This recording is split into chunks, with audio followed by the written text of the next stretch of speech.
अंतस में एक लौ जली है, किरणें उसकी पुकारती। अंतस में एक लौ जली है, किरणें उसकी पुकारती।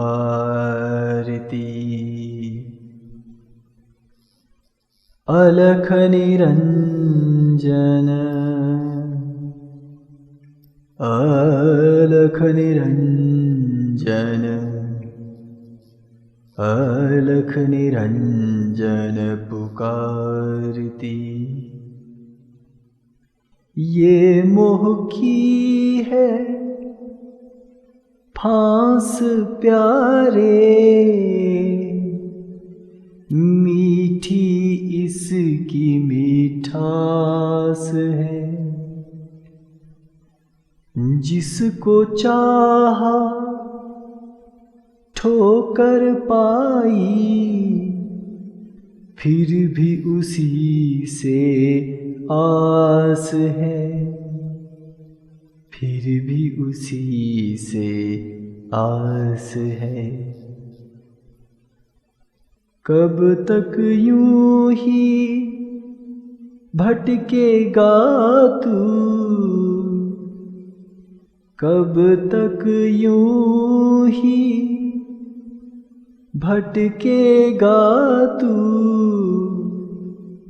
कब तू अलख जगाएगा। अलख निरंजन, अलख निरंजन, अलख निरंजन पुकारती। अंतस में एक लौ जली है, किरणें उसकी पुकारती।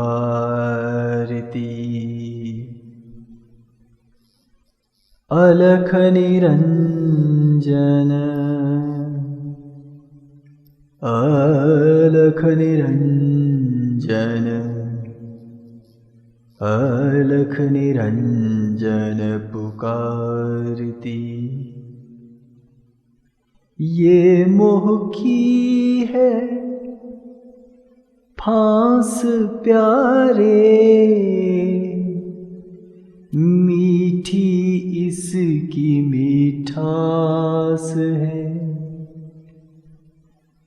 जिसको चाहा ठोकर पाई, फिर भी उसी से आस है, फिर भी उसी से आस है।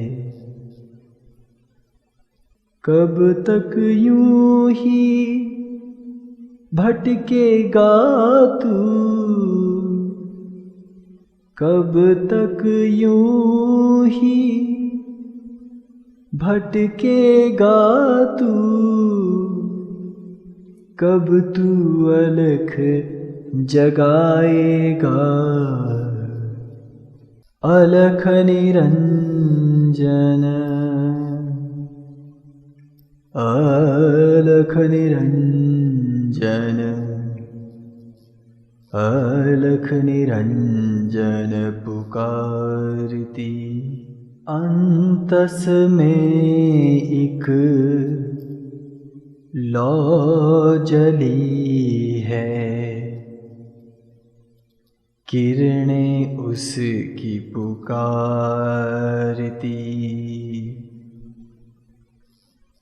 अलख निरंजन, अलख निरंजन, अलख निरंजन पुकारती। ये मोह की है फांस प्यारे, जिसकी मीठास है, जिसको चाहा ठोकर पाई, फिर भी उसी से आस है, फिर भी उसी से आस है। कब तक यूं ही भटकेगा तू, कब तक यूं ही भटकेगा तू, कब तू अलख जगाएगा। अलख निरंजन, अलख निरंजन, अलख निरंजन पुकारती। प्रणाम। मैं हूं महायोगी सत्येंद्रनाथ। जीवन अबाध गति से चलता रहता है। कभी हम इस पृथ्वी पर नहीं थे, आज हम इस पृथ्वी पर हैं और कल हम फिर इस पृथ्वी पर नहीं रहेंगे। लेकिन जीवन का ये क्रम इस सृष्टि में, इस पृथ्वी पर ऐसे ही चलता रहता है। अब मूल प्रश्न ये पैदा होता है कि इस संसार में हमें आखिर क्या करना चाहिए। हम साधना का कौन सा मार्ग चुनें, हम ज्ञान के किस पथ पर आगे बढ़ें, हम बिना गुरु के आगे जाएं या गुरु के साथ आगे बढ़ें। अब स्थितियां भी तो बदल गई हैं। एक समय था जब ऋषि मुनि वनों में रहा करते थे और प्रजा भी उनकी सेवा में जुटी रहती थी। ऋषि भी कई पंथों, कई मतों को मानने वाले थे। कुछ ऋषि सात्विक हुए तो कुछ राजसी और कुछ तामसिक भी हुए, और कुछ पथ की सही व्याख्या करते और कुछ सूत्रों में अपनी व्याख्याओं को समझाते। आज परिस्थिति बदल गई है। अब वो वन नहीं रहे जहां ऋषि मुनि तपस्या कर सकें। अब वो परिवेश नहीं रहा जहां साधु संत अपना धुन चेतन कर समाधिस्थ रह सकें। जैसे ऋषि दो पंथ के थे, कुछ नास्तिकवादी ऋषि और कुछ आस्तिकवादी ऋषि, लेकिन कभी वो परस्पर बैर नहीं पालते थे। उनका केवल एक ही लक्ष्य था कि इस जीवन की सार्थकता का पता लगाया जा सके। और बड़ी लंबी खोज के बाद ये पता चला कि हमारा जीवन केवल इतना ही नहीं है जितना हम उसे देखते हैं। जीवन तो इससे बढ़कर और भी कुछ है, उसके सूक्ष्म मायने हैं। और समाज में रहने के लिए एक मनुष्य को किन नियमों पर चलना चाहिए, ये सब उन्होंने समझाया। लेकिन मौलिक प्रश्न वही, भले ही समाज बदल गया हो, भले ही समय बदल गया हो, परिवेश बदल गया हो, भले ही आज आस्तिक लोग बदल गए हों, नास्तिक भी बदल गए हों, पर वो प्रश्न जस के तस रहे। अनेकों गुरुओं, संतों, ऋषि मुनियों ने मार्ग प्रशस्त करने की कोशिश की, लेकिन उसे शब्दों में कैसे समझाया जाए। शब्दों में समझाना उसे बड़ा ही जटिल है। इसका कारण है क्योंकि लोग तो शब्दों पर ध्यान देते हैं, लोग तो व्याख्या चाहते हैं। और जीवन का एक दर्शन है तर्क, क्योंकि वो बुद्धि से उपजता है। यदि आप तर्क दे सकते हैं तो तथ्यों को समझ सकते हैं, किंतु यदि आप किसी ऐसे तत्व की बात करें जो तर्कातीत हो, तो क्या किया जाए?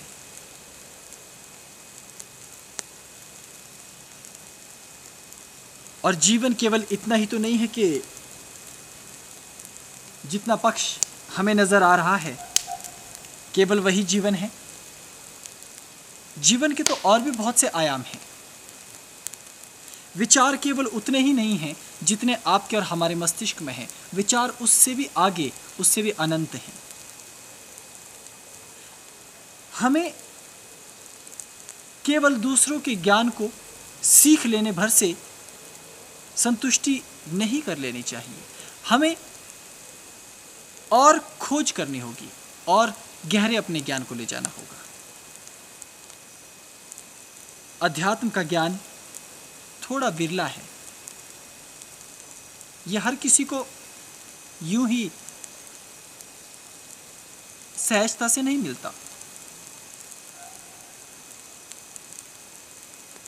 इस मार्ग की इतनी विडंबनाएं हैं कि नया साधक तो भ्रमित हो जाता है कि वो आखिर शुरुआत कहां से करे।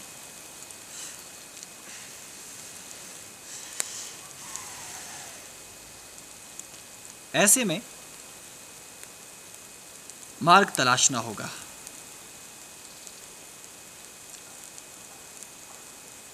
जब व्यक्ति शिक्षा प्राप्त कर लेता है तो उसे लगता है कि अब वो जो भी कुछ सोचता है वो बिल्कुल सही सोचता है। लेकिन उसकी बुद्धि में जितना संसार आ रहा है, संसार उससे बाहर भी है। और आधुनिक परिवेश में तो सारा समाज, सारी दुनिया सिमट कर बहुत छोटी हो गई। ऐसे में अपने लिए भी समय नहीं बच पाता। चारों तरफ बड़ा कोलाहल है, समाज का, मनोरंजन का, ज्ञान का, धर्म का, विज्ञान का, कला साहित्य का और भी न जाने किन किन पदार्थों और तत्वों का। ऐसे में कोई भी साधक, कोई भी व्यक्ति अपने मौलिक विचार को नहीं पहचान पाता और हम दूसरे के विचारों से प्रभावित होकर उसके मार्ग पर चलने लगते हैं। और मनुष्य का स्वभाव तो बिल्कुल पशुओं जैसा ही है। आज भी यदि हम वनों में विचरण करते हैं तो पाएंगे कि हमारा स्वभाव इन जानवरों से बिल्कुल मिलता जुलता है। हम अधिक नहीं बदल पाए। जैसे बानरों में नकल करने की प्रवृत्ति होती है, वैसे ही मनुष्यों में भी नकल करने की वृत्ति होती है। एक मनुष्य यदि कहता है कि दूसरा मनुष्य झूठा है, तो उसी क्रम में फिर दूसरा, तीसरा, चौथा और सभी लोग ये कहने लगते हैं कि हाँ, वो व्यक्ति झूठा है। तथ्य गलत साबित किए जा सकते हैं, गलत तथ्य प्रस्तुत किए जा सकते हैं और लोग उनको मानकर बैठ जाते हैं। तो ऐसे में हमारे विचार हमारे कहाँ रहे? और इस युग में तो अपने विचारों से सहमत होना बड़ा ही मुश्किल है, क्योंकि आपके अपने विचार तो घुटे हुए हैं, वो दब गए हैं भीतर कहीं। तो वो विचार उत्पन्न ही नहीं हो रहे, वो आगे ही नहीं बढ़ पा रहे। तो ऐसे में क्या किया जाए? आपका मौलिक चिंतन, आपका मौलिक स्वरूप, आपकी मौलिक साधना, आपकी मौलिक विचार कुछ भी मौलिक नहीं है।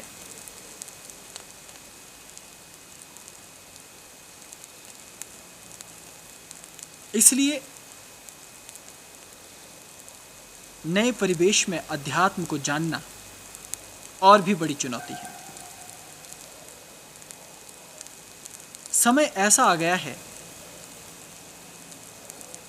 कि इसकी क्या व्याख्या की जाए।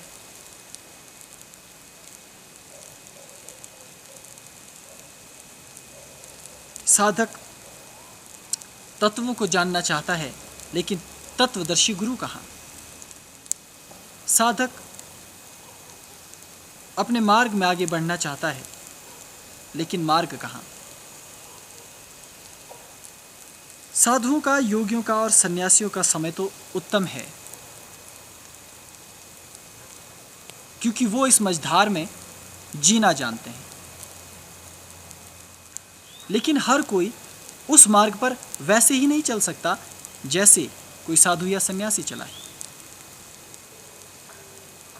आज जब समय परिवर्तित हो रहा है, ऐसे में साधनाएं भी बदल रही हैं, उनका स्वरूप भी बदल रहा है। तो उस बदलते परिवेश में अपने आप को स्थिर रखना होगा।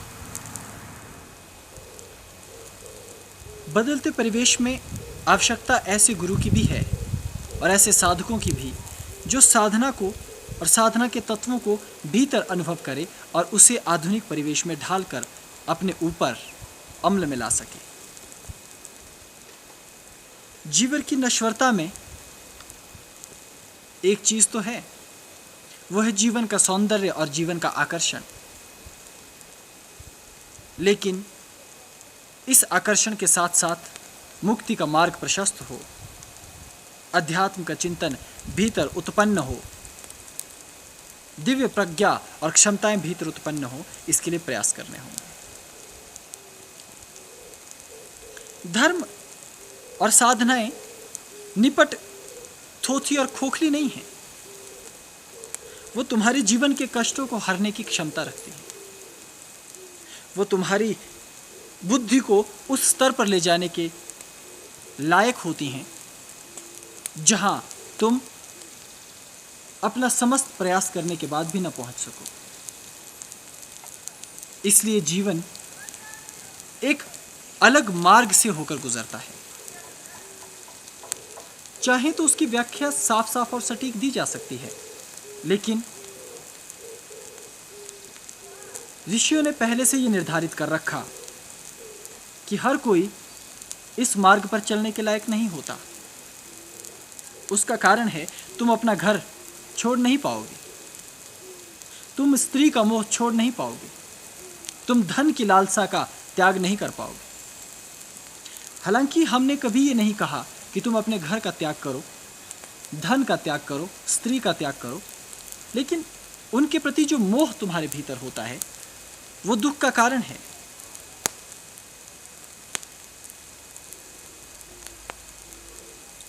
ऋषि मार्ग तो सनातन मार्ग है और ये मार्ग कहता है कि तुम जीवन में लक्ष्मीपति बनो, तुम जीवन में फलो फूलो, तुम्हारा वंश आगे बढ़े, तुम्हारा ज्ञान आगे बढ़े, तुम्हारी गरिमा आगे बढ़े। लेकिन इनके साथ साथ तुम भीतर के सार तत्व को प्राप्त कर सको। इन सब के होने के बावजूद तुम उनसे लिप्त ना हो जाओ, तुम उनसे बंध न जाओ, तुम उनसे वैरागी ही रहो। और वैरागी तुम रह सकते हो अगर तुम्हारे मन में राग ना हो, लेकिन फिर भी तुम्हें अपने जीवन में अध्यात्म के लिए भी और अपने लिए भी समय तो निकालना ही होगा। ये सब तो केवल बहाने होते हैं कि हमारे पास समय नहीं।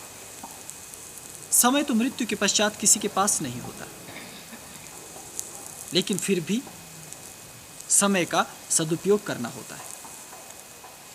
नए मार्ग के लिए नया चिंतन लाना ही होगा और तुम्हें वो उत्पन्न करना होगा। हमने साधनाओं को अपने स्वरूप में जाना, ऋषि स्वरूप में उनको खोजा, उस पथ पर आगे चलकर अनुभूति पाई, लेकिन वो अनुभूति नितांत निजी और छोटी सूक्ष्म है। और यदि साधु जीवन में या सन्यासी जीवन में या आध्यात्मिक जीवन में आनंद नहीं होता तो कौन इस जीवन में रहता?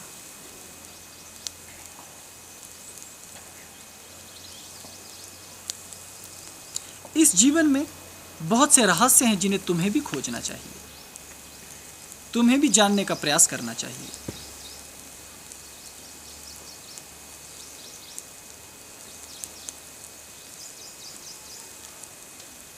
जीवन अनंत कोटि है, यहाँ विचार भी अनंत कोटि हैं, लेकिन इन विचारों में सर्वोच्च विचार आध्यात्मिक विचार कहा गया है। ये केवल मेरे द्वारा कहा गया या स्थापित किया गया सिद्धांत नहीं है।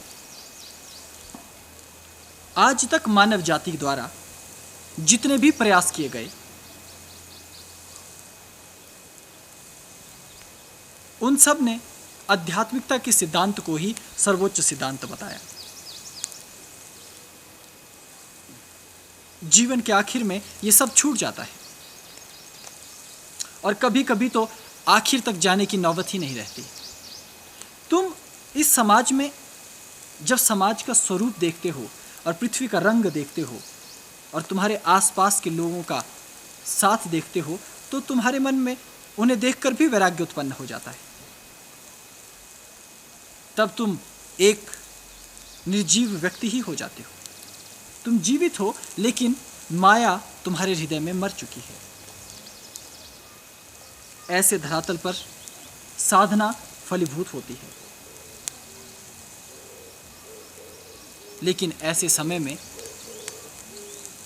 तुम्हें ऐसे पथ, ऐसे विचार और ऐसे गुरु की आवश्यकता है जो तुम्हें तुम्हारे ही परिवेश के अनुरूप तुम्हें समझा सके, तुम्हें वो मार्ग दे सके जो तुम्हारे अनुरूप हो।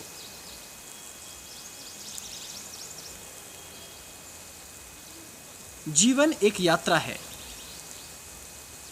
और उसमें हमारे विचार हमारी आत्मा को और हमारी चेतना को पवित्र बनाते हैं।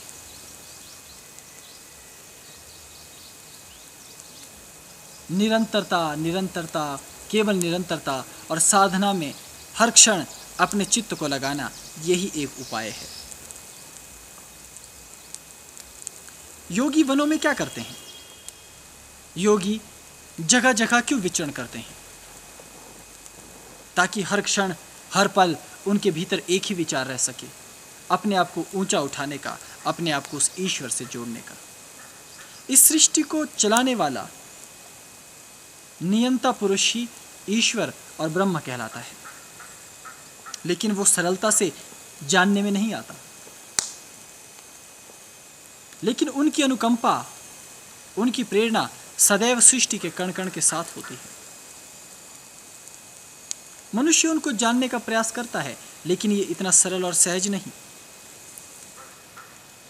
क्योंकि हमारे पास इतनी कम इंद्रियां हैं कि हम उसे कैसे जानें। उदाहरण के लिए एक पिपीली का एक चींटी यदि संपूर्ण पृथ्वी के बारे में जानना चाहे तो ये उसके लिए संभव ही नहीं, लेकिन यदि मनुष्य जानना चाहे तो वो सरलता से जान सकता है, क्योंकि वो उसके सामर्थ्य में है, उसके पास उतनी इंद्रियां हैं। ठीक इसी भांति ईश्वरत्व और देवत्व मनुष्य प्राप्त कर सकता है और सहस्त्र इंद्रियां अपने भीतर बनाकर उस दिव्य प्रेरणा को अनुभूत कर सकता है। वो एक अद्भुत प्रकाश है, वो एक अद्भुत अनुभव है। वो हिस्सों में टूट जाना है, वो अस्तित्व से जुड़ जाना है, वो अपने आप में पूर्णता देने का, अपने आप को विश्राम देने का एक माध्यम भी है। लेकिन उसके लिए मेरे एक एक शब्द जो भी मैं कह रहा हूं वो सटीक नहीं हो सकते, ना ही उपयुक्त हो सकते हैं, क्योंकि वो वर्णनातीत है, वो इस वर्णन से भी परे का है। लेकिन उससे जुड़ने की अनेकों माध्यम और अनेकों उपाय हैं। प्राचीन काल में मंत्र, योग, ज्योतिष, तंत्र, वास्तु और भी न जाने कितनी विधियां और कितने आयाम प्रस्तुत किए गए। इसी में साकार है और निराकार भी। कुछ कहते हैं मूर्ति का पूजन ही व्यर्थ है, कुछ कहते हैं केवल निर्गुण वही सत्य है, सगुण व्यर्थ है। लेकिन सृष्टि निर्गुण भी है और सगुण भी। आज यदि मैं इस पृथ्वी पर हूं तो तुम मुझे देख सकते हो, लेकिन इसका अर्थ ये नहीं कि मैं इससे पहले पृथ्वी पर नहीं था और इसके बाद पृथ्वी पर नहीं रहूंगा। ये तो सनातन चिंतन है। हम सूक्ष्म में पहले भी थे, आज प्रत्यक्ष हैं, फिर सूक्ष्म में चले जाएंगे। इसलिए परमात्मा को स्थूल रूप में या सगुण रूप में तुम मान लो तो भी वो उसमें भासेगा, ठीक जल के पात्र की तरह। यदि जल के पात्र को तुम रात्रि में रखो तो चंद्रमा की छवि उस जल के पात्र में भी बनती है। लेकिन वो वास्तविक चंद्रमा तो नहीं। ठीक वैसे ही सगुण के उपासक जब मूर्ति पूजा करते हैं या इष्ट की साधना आराधना करते हैं या अपने गुरु में ईश्वर को देखते हैं, तो वो गुरु ईश्वर तो नहीं, वो मूर्ति ईश्वर तो नहीं, लेकिन उसके भीतर ईश्वर छलकते हैं। उसे देखने के लिए झुकना होगा, उसके लिए विनम्रता लानी होगी, उसके लिए भक्ति पैदा करनी होगी। बदले हुए परिवेश में भी यह संभव है, क्योंकि परिवेश बदला है ना, चिंतन तो नहीं बदला, मानव तो नहीं बदला, उसकी इंद्रियां तो नहीं बदली, उसका मस्तिष्क नहीं बदला, उसका आत्मिक संबंध नहीं बदला, वो प्रेम करना तो नहीं भूला। इसे सूक्ष्म तत्व से समझा जा सकता है।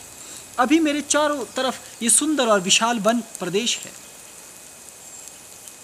तो मैं यहां बैठकर भी उस पारमात्मिक शांति को अनुभव कर सकता हूं, इस शीतलता में भी और इस अग्नि के पास भी। और यदि ये दृश्य बदल जाए, यहां ग्रामीण परिवेश हो और मैं ग्रामीण परिवेश में कहीं बैठा हुआ हूं, तो क्या मेरे भीतर की चेतना बदल जाएगी? व्यक्ति के विचार और उसके भीतर के तत्व और उसकी चेतना स्थायी होती है, वो बार बार नहीं बदलती। किंतु बाहर का परिवेश उसे प्रभावित जरूर करता है, इसीलिए उसे संग कहा जाता है। अगर मैं शुद्ध प्राकृतिक परिवेश में रहूंगा तो यहां सब कुछ शुद्ध है। इतना धुआं मेरे धुने का है, लेकिन फिर भी ये मुझे हानि नहीं पहुंचाएगा। क्यों? क्योंकि यहां जो हवा है वो बिल्कुल स्वच्छ है।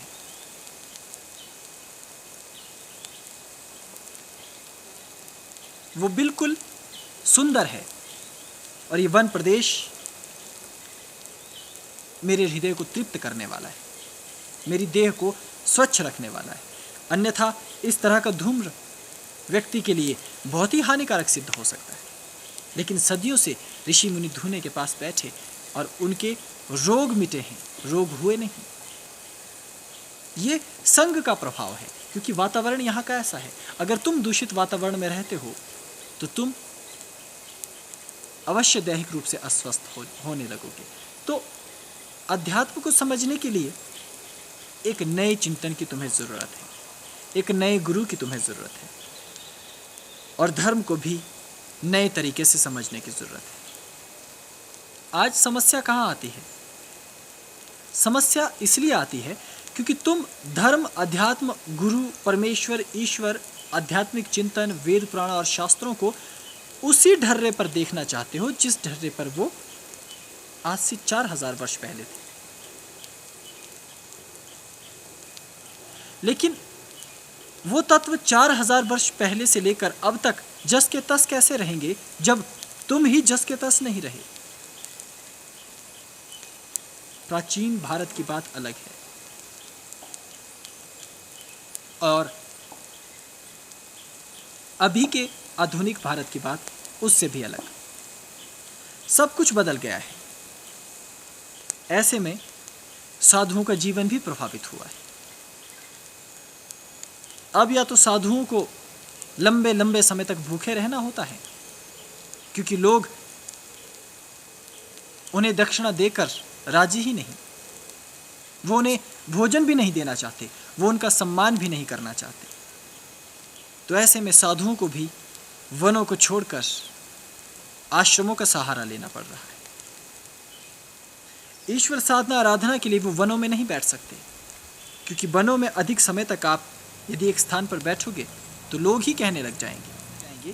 तो ऐसी परिस्थिति में कोई व्यक्ति एक स्थान पर बैठकर साधना भी कैसे करे?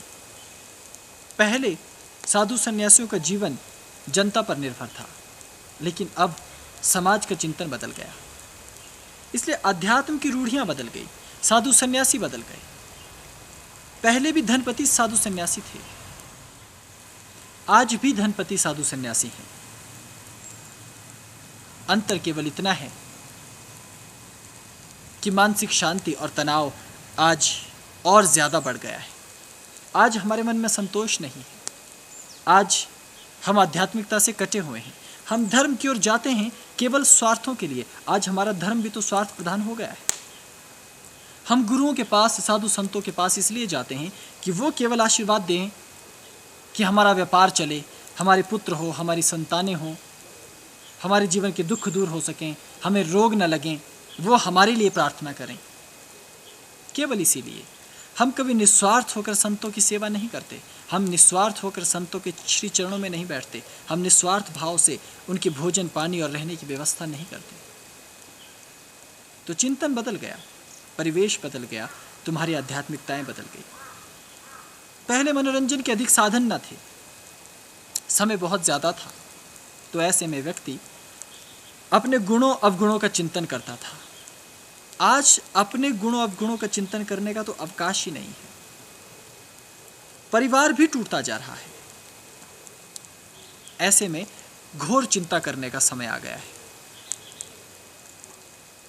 जहां एक ओर धर्म को नकारने वाले अकारण धर्म को नकारते जा रहे हैं, उनके अपने कथित तर्क हैं, और वहीं एक ओर अध्यात्म को चलाने वाले भी बदल गए हैं। उनका आध्यात्मिक चिंतन रहा ही नहीं है। वो केवल एक हाथ से लेना चाहते हैं और दूसरे हाथ से देना चाहते हैं। कोई वास्तविक तथ्य की तरफ कदम ही नहीं बढ़ाना चाहता। ऐसे में एक सच्चा साधक क्या करेगा? ऐसे में आध्यात्मिक चिंतन कैसे जीवित रह पाएगा? ऐसे में मार्ग से आगे हम निकले तो निकले कैसे? ऐसे में तुम्हारी जीवन में आध्यात्मिकता का प्रकाश कौन उतारने वाला होगा? चिंता मुझे इस बात की है कि इस बदलते परिवेश में तुम जितनी रफ्तार से बदल रहे हो, उतनी ही रफ्तार से आध्यात्मिकता बदल रही है, लेकिन तुम्हारा उसके साथ तालमेल नहीं बैठ रहा। ऐसा नहीं है कि धर्म नष्ट हो जाएगा। यह संभव नहीं कि किसी काल में धर्म शेष न रहे। हो सकता है कि धर्म में गिरावट आ जाए और कभी बढ़ जाए, लेकिन वो खत्म नहीं होता। ये परमात्मा की व्यवस्था है, और परमात्मा की व्यवस्था को कौन नकार सकता है? इतिहास इस बात को प्रमाणित करता है कि जब जब पापाचार बढ़ता है तो सृष्टि में संकट आते हैं, सृष्टि पर विनाश छा जाता है। तो हम स्वयं ही विनाश को निमंत्रण देते हैं, रोगों को निमंत्रण देते हैं, इस सृष्टि को विवश करते हैं कि वो ऐसे रोगों को उत्पन्न करे कि सब कुछ बदल जाए। लेकिन दिव्य साधक और जिनके हृदय में चेतना है, वो परेशान नहीं होते। इसलिए तुम्हें भी इन तत्वों को लेकर चिंता नहीं करनी चाहिए। तुम भी इन तत्वों को लेकर परेशान ना होना। तुम्हें चाहिए कि तुम अपने मार्ग की तलाश करते रहो। सृष्टि ने सब कुछ अपने नियमों में ढाला हुआ है। कभी नास्तिक ऊपर हैं तो कभी आस्तिक, कभी भक्त ऊपर हैं तो कभी योगी। सभी का समय सदा एक सा नहीं रहता। यदि तुम्हें आज बहुत मान सम्मान मिल रहा है तो तैयार रहना, एक दिन तुम्हें बहुत ज़्यादा अपमान मिलेगा। और यदि आज तुम्हें अपमान मिल रहा है तो तुम सम्मान के भागी भी बनोगे। ये जीवन का दर्शन है, लेकिन साधना और अध्यात्म इस दर्शन से बहुत ऊपर उठकर ही प्राप्त होता है। उसके लिए तुम नए सिरे से ही प्रयास करना, और उसके लिए तुम स्वयं अपने कदमों को आगे बढ़ाना। ये जरूर है कि यदि तुम्हें एक योग्य गुरु और संत मिल जाए तो वो तुम्हारे लिए और भी अच्छा रहता है, क्योंकि अच्छी संगत से तुम प्रभावित होते हो और तुम जीवन में आगे बढ़ते हो। लेकिन तुम इस जीवन में समय कैसे निकालोगे? तुम प्राचीन शास्त्र सम्मत पथ पर कैसे चलोगे?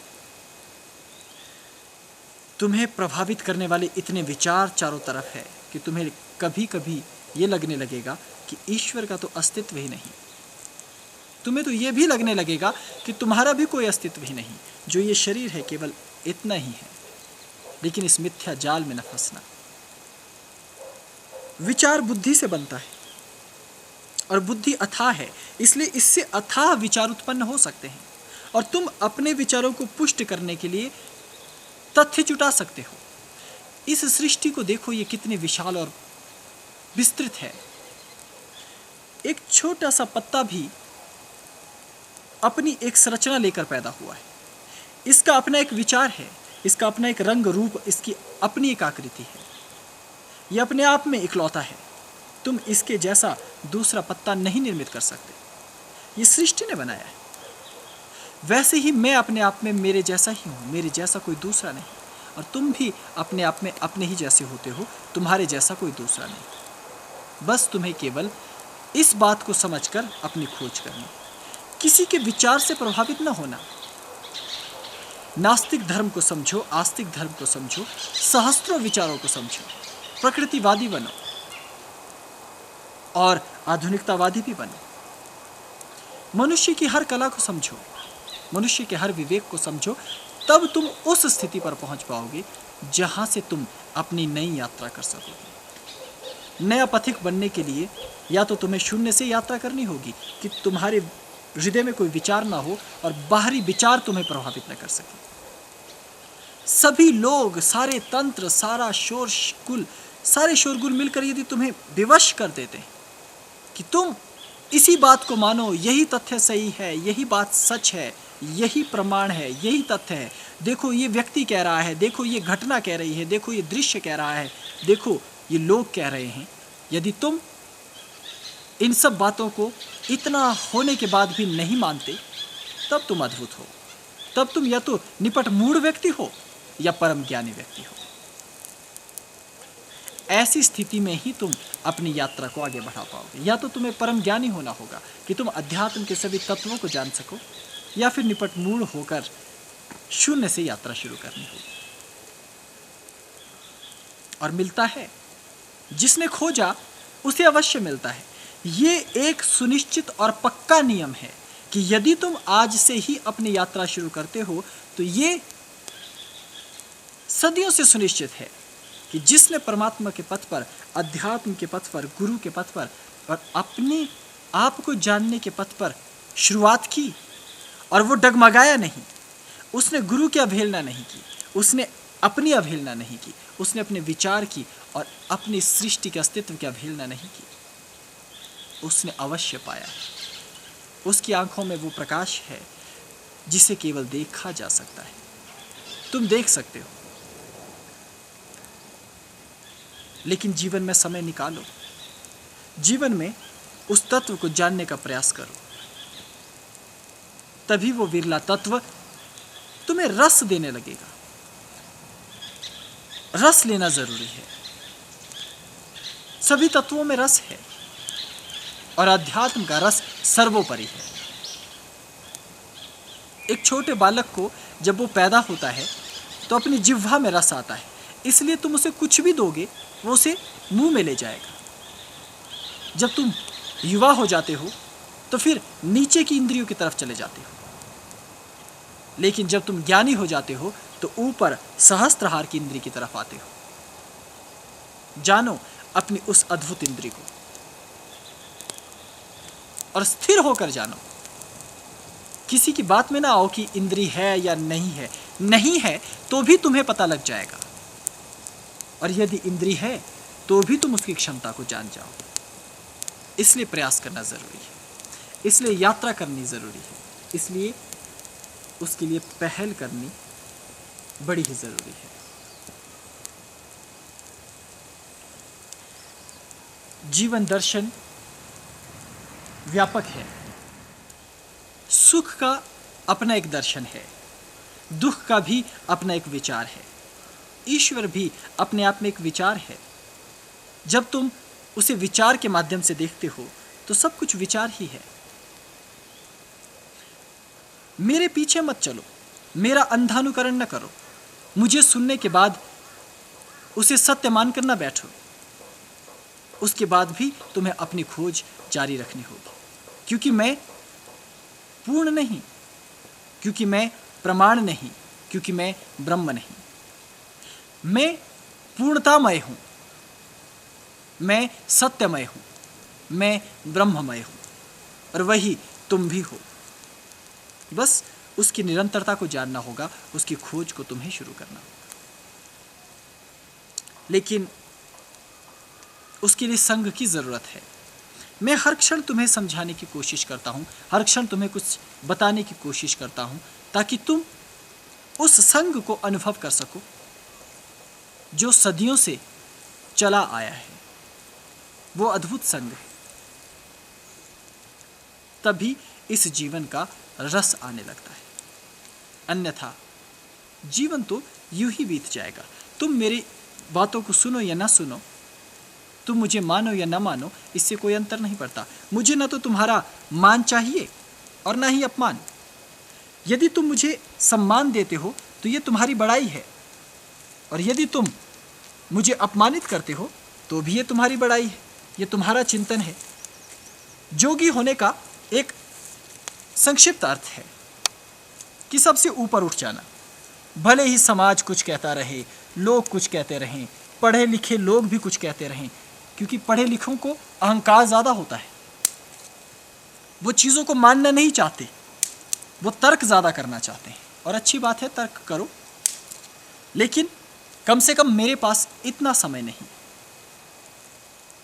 पढ़े लिखे तो हम भी हैं, लेकिन हम अपने मार्ग को अद्भुत रूप से तब जान पाए जब हमने अपने जीवन को गुरु प्रदत्त मार्ग में लगाया। ये अवश्य लगता है कि जिस स्थिति पे तुम हो, तुम सुंदर हो, अच्छे हो, लेकिन याद रखना वो स्थिति छद्म है। ये बार बार कहा जा रहा है कि वो सत्य नहीं है, तो तुम्हें उसकी सच्चाई तो तलाशनी चाहिए। और किसी के कहने पर एक दिन या 2 दिन में नहीं जानी जा सकती, लंबा समय लगता है। शिष्य अपने गुरुओं के पीछे नहीं चल पाते, उनका अनुसरण नहीं कर पाते, इसी कारण वो बेचारे रह जाते हैं।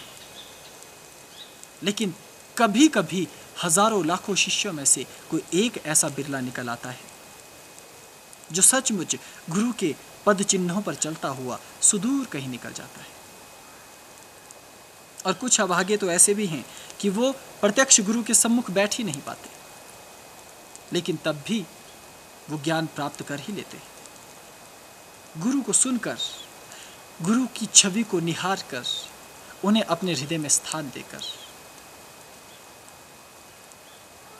गुरु तो वो है जो नित्य शिव में रमा है, जिसका हर शब्द शिव का शब्द हो, जिसका हर स्वरूप शिव का स्वरूप हो, जिसका चिंतन शिव का ही चिंतन हो।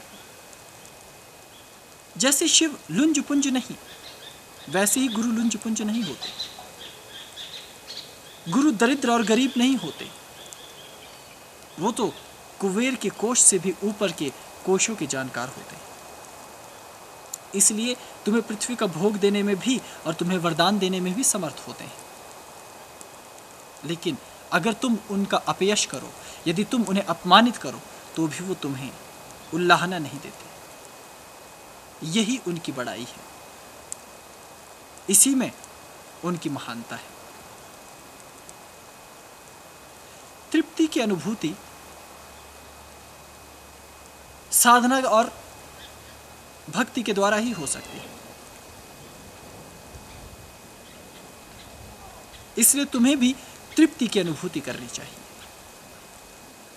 और वो अनुभूति धीरे धीरे पैदा होगी। एक एक शब्द गुरु का सुनना होगा, एक एक कदम गुरु के द्वारा जो दिखाया जाता है उस पर तुम्हें अपना कदम रखना होगा। आध्यात्मिकता सूक्ष्म विषय है, इसे सूक्ष्मता से ही समझो, तभी जीवन में तुम आगे बढ़ पाओगे, तभी अध्यात्म का पथ तुम्हारे लिए अच्छा पथ है। कुछ लोगों को अध्यात्म पथ इतना लुभाता है कि वो सब कुछ छोड़ छाड़ कर इस पथ पर आ जाना चाहते हैं।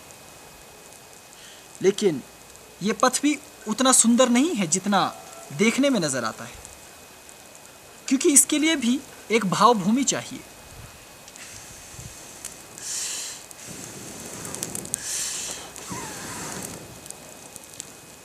और वो भावभूमि किसी को सुनकर या देखकर जल्दबाजी में पैदा तो हो सकती है, लेकिन जब इस शीतल परिवेश में रहना पड़ जाए, ऊपर से वर्षा हो, खाने के लिए रोटी ना हो, तो पता चलता है कि ये सब विचार 2 दिन में ही नष्ट होने लगते हैं। इसलिए धीर पुरुष ही अध्यात्म मार्ग पर चलते हैं। अध्यात्म पर चलने के लिए पूर्ण पुरुषार्थी, पूर्ण विवेकी होना चाहिए। व्यक्ति में इतना साहस और सामर्थ्य होना चाहिए कि वो हर देश, काल और परिस्थिति के अनुरूप जीवन यापन करने में समर्थ हो। योगी गृहस्थी भी हो सकता है और वानप्रस्थी, औघड़ या भगवाधारी भी। वो तो जोगियों की मौज है, और तुम अपनी गृहस्थी में रहकर भी इन सभी तत्वों को अनुभव कर सकते हो, लेकिन गुरु के सानिध्य में उनको सुनते हुए। तुम्हें अपने भीतर की चेतना को शिवमय बनाना होगा, और उसके लिए निरंतर स्वाध्याय और सत्संग के साथ जुड़े रहना होगा। स्वाध्याय बड़ा ही अहम होता है। आम लोगों में और किसी साधक में क्या अंतर है? वो तो मैंने पहले भी इशारों में कहा। आम व्यक्ति दूसरों के विचारों से प्रभावित होता है। समाज कह रहा है, लोग कह रहे हैं, और भी अनेकों माध्यम कह रहे हैं, तो तुम उस बात को मानने लग जाओ, तो तुम समझो कि तुम अभी तक आम व्यक्ति हो, तुम पारखी नहीं हुए। लेकिन जब सब अस्तित्व ये कह रहा है कि यही सत्य है, लेकिन तुम उस पर संदेह करो और फिर तुम स्वयं उसे जानने लग जाओ, और जानने के बाद उस पर दृढ़ विश्वास करो, वही साधकों का एक लक्षण होता है। साधक को स्थिर चित्त और विवेकी ये तो होना ही चाहिए। उसके भीतर भय ना हो, उसके भीतर लज्जा ना हो, घृणा ना हो, ये सब गुण भी उसके भीतर होने चाहिए। क्योंकि यदि लज्जा हो तो भी वो मार्ग पर आगे नहीं बढ़ पाता, घृणा हो तो भी वो आगे नहीं बढ़ पाएगा। लालसा, लालच और कामनाएं हों कि मुझे ये मिल जाए, मेरे पास ये हो, मुझे ये सब चाहिए, जब तक ये रहेगा तब तक कुछ नहीं होने वाला। परमात्मा तुम्हारी व्यवस्थाओं को उस क्षण देखने लगते हैं जिस क्षण तुम अपनी व्यवस्थाओं को परमात्मा के हाथों सौंप देते हो।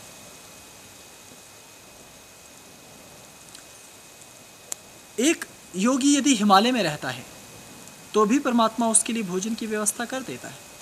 यदि वो निराहारी और सूर्य योगी नहीं है, यदि तो वो सूर्य योगी है तो उसका ताप ले लेगा, नहीं है तो धुने के सहारे भी अपने जीवन को जीने लगेगा, नहीं है तो वायु के सहारे भी रह लेगा। लेकिन यदि वो इतना समर्थवान नहीं, तो परमात्मा इन पत्तों में, इन वृक्षों की खालों में और भी न जाने कितने तत्वों में उसे उतना भोजन अवश्य देता है जिससे उसे ऊर्जा मिल सके, वो जीवन को सुचारू रख सके, रोग उससे दूर रहे। परमात्मा के मार्ग में बड़ी गहरी श्रद्धा और भक्ति चाहिए, बड़ा गहरा विश्वास चाहिए। ऐसा ही विश्वास गुरु के मार्ग में चाहिए। हम महीनों वनों में रह सकते हैं, बिल्कुल अकेले, एकांत में। क्यों? क्योंकि हृदय को विश्वास है, हृदय में एक प्रकाश है, हृदय में एक तार है उस सूक्ष्म का जिसको हम अनुभव कर सकते हैं। तो महीने कट गए, पता नहीं चलेगा। भोजन मिल गया तो उत्तम, नहीं मिला तो भी उत्तम। उस तार के साथ जब तुम जुड़ जाओगे, उस तंतु को, उस धागे को जब तुम अनुभव करने लगोगे, तो जीवन की विचित्रता समझ में आने लगेगी, और तब तुम सिद्ध साधक होने लग जाते हो। जिस क्षण गुरु से तुम्हारे तार जुड़े हुए हों, उनके शब्द प्रतिक्षण तुम्हारे कानों में पहुंच रहे हों, जिस क्षण तुम्हारी जिह्वा मंत्र का उच्चारण करती रहे, तो उस क्षण तुम उसी पारमात्मिक सत्ता को भीतर अनुभव करने लग जाते हो। और परमात्मा की ऐसी व्यवस्था है, तुम इस बात के लिए चिंतित मत रहो कि तुम्हारा परिवार कैसे चलेगा, तुम्हारा समाज कैसे चलेगा, तुम्हारे पास धन कहाँ से आएगा, धन कहाँ को व्यय होगा। परमात्मा इन सब की व्यवस्था करेगा। ये उनके मार्ग की सबसे बड़ी अद्भुत बात है। किसी ने मुझसे कहा कि वर्तमान समाज में बहुत से कपटी साधु सन्यासी आ गए हैं, उनके पास धन का अंबार है। तो मैंने इतना ही उत्तर दिया और तुम्हें भी वही बता रहा हूं कि भले ही कोई साधु सन्यासी या महात्मा कपटी है, लेकिन वो परमात्मा का नाम अपने साथ लिए हुए, उसने परमात्मा का आंचल पकड़ रखा है, चाहे वो झूठा ही हो। वो जानता है कि उसने परमात्मा को नहीं देखा, वो परमात्मा के अनुभव को नहीं जानता, लेकिन वो कपटी व्यक्ति भी यदि ये कहता है कि मैं इस अमुक स्थान पर बैठा हूं, अब परमात्मा की तरफ से मैं तुम्हें संबोधित कर रहा हूं, तो परमात्मा उस पर भी अनुकंपा करने लग जाते हैं। फिर परमात्मा के नाम से वो जो कहने लगता है, तो ईश्वर की कृपा से वो कार्य भी संपन्न होने लगते हैं। तो जो ढोंगी है, उसे भी वर्षों तक परमात्मा के नाम को पकड़ कर रखना होता है, अपने आप को उस भेष में रखना होता है, उस स्वरूप में ढालना होता है कि मैं उस तरह का महात्मा, उस तरह का संत या ऋषि मुनि हूं। और जब वो ऐसा कहेगा तो अपने आप को ढालना भी पड़ेगा, भले ही कपटपूर्ण ढाले, आडंबरपूर्ण ढाले, लेकिन ईश्वर की व्यवस्था ऐसी है कि परमात्मा उसे भी इतना धन धान्य दे देते हैं भक्तों के माध्यम से या आप सब लोगों के माध्यम से। लेकिन आप सब भी तो परमात्मा के अंश ही हैं। परमात्मा आपके द्वारा उन तक विषय भोग की पदार्थ और वस्तुएं पहुंचाता है, इसलिए कि वो भोग ही चाहते हैं ईश्वर के नाम के द्वारा, इसलिए उन्हें वो दे दिया गया। लेकिन वास्तविक योगी वो धन धान्य होने के पश्चात भी अपनी वास्तविक खोज को सुचारू रखेगा। वो इस संसार में रहेगा, लेकिन संसार में रहते हुए भी वैरागी रहेगा।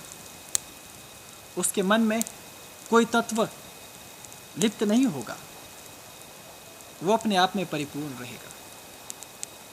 और परमात्मा जानबूझकर ऐसी व्यवस्थाएं करता है। जब कोई भक्त शीर्ष पर पहुंच जाए या उसकी भक्ति फलने लगे, त्रिलोकी भर में उसका यश फैलने लगे, इंद्र का सिंहासन डोलने लग जाए, तो संपूर्ण मनुष्य उसके विरुद्ध हो जाते हैं, संपूर्ण अस्तित्व उसके विरुद्ध हो जाता है, उसे कलंकित किया जाता है, अपमानित किया जाता है, उसके पुराने से पुराने दोष ढूंढ कर निकाले जाते हैं कि देखिए इस व्यक्ति में अमुक दोष है, ये व्यक्ति ऐसा है, ये व्यक्ति वैसा है। वो सब वास्तव में प्रकृति की परीक्षा है। उस स्थिति में अधिकांश साधक टूट जाते हैं, बिखर जाते हैं और लोग उनका साथ छोड़ देते हैं। वैसे भी लोगों पर विश्वास मत करो, ये कभी किसी के होते ही नहीं। अनेकों अवतार इस पृथ्वी पर आए, जब वो अपनी कृपा से अनुग्रहित कर रहे थे तो सब उनके पीछे हो लिए, क्योंकि अपना स्वार्थ था। लेकिन जिस क्षण उन पर बुरा वक्त आया, जिस क्षण उनकी परीक्षा इस विधि के विधान ने लेनी शुरू की, उस क्षण वो सब भाग खड़े हुए। और जब वो अपने आप को सिद्ध कर इस पृथ्वी पर से चले गए, तब उनकी मूर्ति और तस्वीरें बनाकर फिर पूजने लग गए। ये बड़ी अद्भुत रीति है। लेकिन तुम यदि अध्यात्म के पथ पर आगे बढ़ो और यदि किसी दिन शीर्ष पर पहुंचो, उस दिन यदि मैं उपलब्ध नहीं भी हूं तो भी मेरे शब्द उपलब्ध रहेंगे। वो यही है कि संपूर्ण अस्तित्व तुम्हारे विरुद्ध हो जाएगा, लेकिन तुम हारना मत, तुम टूटना मत, तुम अपने मार्ग पर वैसे ही बढ़ते रहना, तुम अपने विश्वास को वैसा ही रखना, उसे अडिग रखना। प्रकृति तुम्हारे विरुद्ध हो जाए, जनसमूह तुम्हारे विरुद्ध हो जाए, देश देशांतर तुम्हारे विरुद्ध हो जाए, तो समझना कि तुम्हारी परीक्षाओं की घड़ी अब है। सकल लोग तुम्हें कलंकित करने पर उमड़ जाएं, हर व्यक्ति तुम्हारी नकल करने लग जाए, तुम्हें उल्लाहना देने लगे, तुम्हें प्रताड़ित करने लगे, तो घबराना मत। उस क्षण भी मैं तुम्हारे साथ हूं, उस क्षण भी शिव तुम्हारे साथ हैं, उस क्षण भी सृष्टि के नियंता तो तुम्हारे ही साथ हैं। इस समाज में यश अपयश ये सब विधि के हाथ में होता है। कुछ क्षणों के लिए तुम्हें मिलजुल कर अपमानित किया जा सकता है, परेशान भी किया जा सकता है, लेकिन तुम्हें नष्ट नहीं किया जा सकता। तुम्हारे शरीर को भी नष्ट किया जा सकता है, तुम्हारी चेतना को नष्ट नहीं किया जा सकता। वो पहले भी थी, अब भी है और भविष्य में भी रहेगी। इसलिए अध्यात्म के पथ पर जाने से डरो मत। अध्यात्म के पथ पर अपने विश्वास को टूटने मत दो। मैं तो आम साधकों के लिए ये बात बता रहा हूं, लेकिन बड़े बड़े गुरुओं के लिए भी ये बात बड़ी ही दुरूह है। कई बार बड़े बड़े गुरुओं के शिष्य भाग खड़े होते हैं। एक महात्मा हमारे पास आए, वो केवल एक मंत्र चाहते थे, सर्वजन वशीकरण मंत्र। मैंने कहा, महात्मन, आपको भला इस मंत्र का क्या प्रयोजन? हाँ, यदि आप कोई राजनेता होते, कोई गीतकार संगीतकार होते, अथवा आप कोई ऐसी हस्ती होते जो जन समूह को आकर्षित करना चाहता है, तब इस मंत्र की आवश्यकता होती। लेकिन आप तो मेरे ही जैसे जोगी हैं। आपको और मुझे भला क्या चाहिए? भोजन, वस्त्र, रहने के लिए स्थान और ये धूना, और साधना करने के लिए, सत्संग करने के लिए 2 भक्त मिल जाएं या 2 साधु बैठ जाएं तो जीवन की पूर्णता इसी में समझो। लेकिन उन्होंने कहा, नहीं, मुझे ये मंत्र जानना है। मैंने प्रयोजन पूछा तो कहा कि मेरे पास बहुत से शिष्य थे, किसी कारण मेरे ऊपर छोटा सा कलंक लगा और सभी भाग खड़े हुए। अब मैं चाहता हूं कि मैं अपनी उस स्थिति को पुनः पाऊं। तो मैंने कहा, ठीक है, आप यही चाहते हैं तो मंत्र ले जाइए। लेकिन आप सोच सकते हैं कि बड़े बड़े गुरु भी, बड़े बड़े संत भी मान अपमान को नहीं सह पाते, यश अपयश को नहीं बर्दाश्त कर पाते। मैं ये नहीं कहता कि जब तुम्हारे ऊपर आरोप लगे तो तुम मूक और मौन रहो, तुम मुंह तोड़ जवाब दो। कृत्याएं जैसी विद्याएं इसीलिए तो बनी हैं, बला अतिवला जैसी विद्याएं इसीलिए तो हैं, धूमावती देवी, बगला मुखिया, 10 महाविद्याएं इसीलिए तो हैं कि तुम्हारी रक्षा हो सके, तुम अपनी रक्षा कर सको। लेकिन याद रहे, जिस क्षण प्रकृति को तुम्हारा परीक्षण करना है, तुम्हारी परीक्षा लेनी है, उस क्षण कोई विद्या तुम्हारी सहायक नहीं होगी। तुम्हारा धन, तुम्हारे मित्र, तुम्हारे सहयोगी बंधुजन तुम्हारी सहायता नहीं करेंगे। उस क्षण तुम्हें स्वयं लड़ना होगा, अपने विश्वास के साथ, अपने ईश्वर को साक्षी रखकर। तुम्हें भले ही कोई अपमानित करे, भले ही कोई मार डाले, लेकिन तुम अपने विश्वास पर जब दृढ़ रहते हो, बड़े बड़े गुरु और अवतारी पुरुष जब ऐसी स्थिति पर रहते हैं, तो तब ईश्वर उन्हें स्वीकार करते हैं। अलौकिक शक्तियाँ उन्हें अपने बाहों में समेट लेती हैं। ईश्वर उन्हें दिव्य दर्शन देते हैं। लेकिन उसके बाद क्या होता है, ये बताने वाला कोई नहीं है, क्योंकि जिसे भी वो मिल जाता है वो भी भाग खड़ा होता है। वो समाज के चक्कर में नहीं पड़ेगा, वो समूह के चक्कर में नहीं पड़ेगा, वो अपने आप तक ही संयमित होकर अपनी उस सूक्ष्म यात्रा में कहीं आगे निकल जाता है। यही कारण है कि समाज में ईश्वर और अध्यात्म के पथ की पूर्ण जानकारी नहीं होती और हो भी नहीं पाएगी। यदि तुम भी प्रयास करते हो, जिस क्षण तुमने पा लिया, तुम भी उसी भांति मूक मौन होकर कहीं अस्तित्व में खो जाओगे। इसलिए समाज सदा संदेह ही करता रहता है। पता नहीं अमुक व्यक्ति धार्मिक है या नहीं, पता नहीं अमुक संत है भी या नहीं, अमुक संत के पास धन अधिक है, अमुक के पास नहीं, अमुक चमत्कारिक हो सकता है, अमुक नहीं हो सकता। इन्हीं सब में वो उलझा रहता है और समय यूं ही व्यतीत होता रहता है।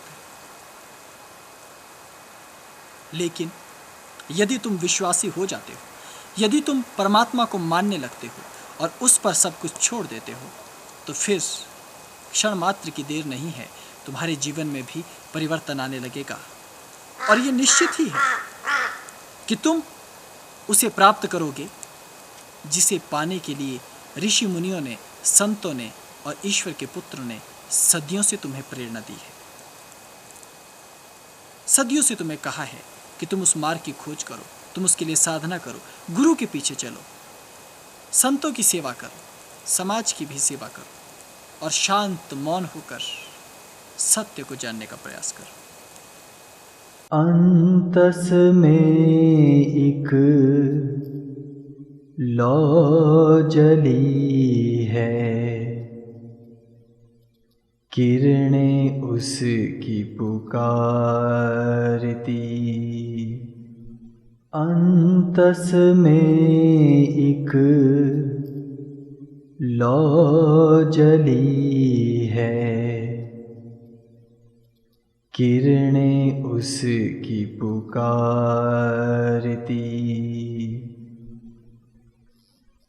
अलख निरंजन,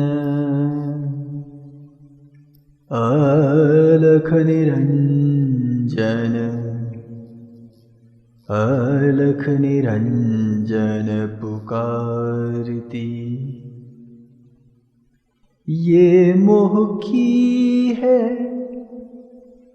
फांस प्यारे,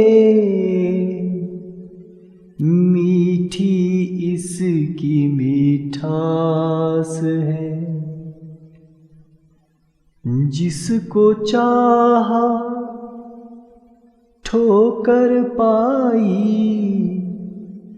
फिर भी उसी से आस है, फिर भी उसी से आस है। कब तक यूं ही भटकेगा तू, कब तक यूं ही भटकेगा तू, कब तू अलख जगाएगा। अलख निरंजन, अलख निरंजन, अलख निरंजन पुकारती। अंतस में एक लौ जली है, किरणें उसकी पुकारती।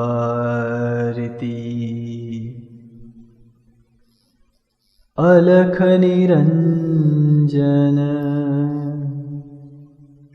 अलख निरंजन,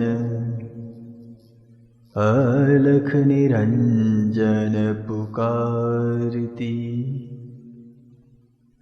ये मोह की है फांस प्यारे, मीठी इसकी मिठास है। जिसको चाहा ठोकर पाई, फिर भी उसी से आस है, फिर भी उसी से आस है। कब तक यूं ही भटकेगा तू, कब तक यूं ही भटकेगा तू, कब तू अलख जगाएगा। अलख निरंजन, अलख निरंजन, अलख निरंजन पुकार।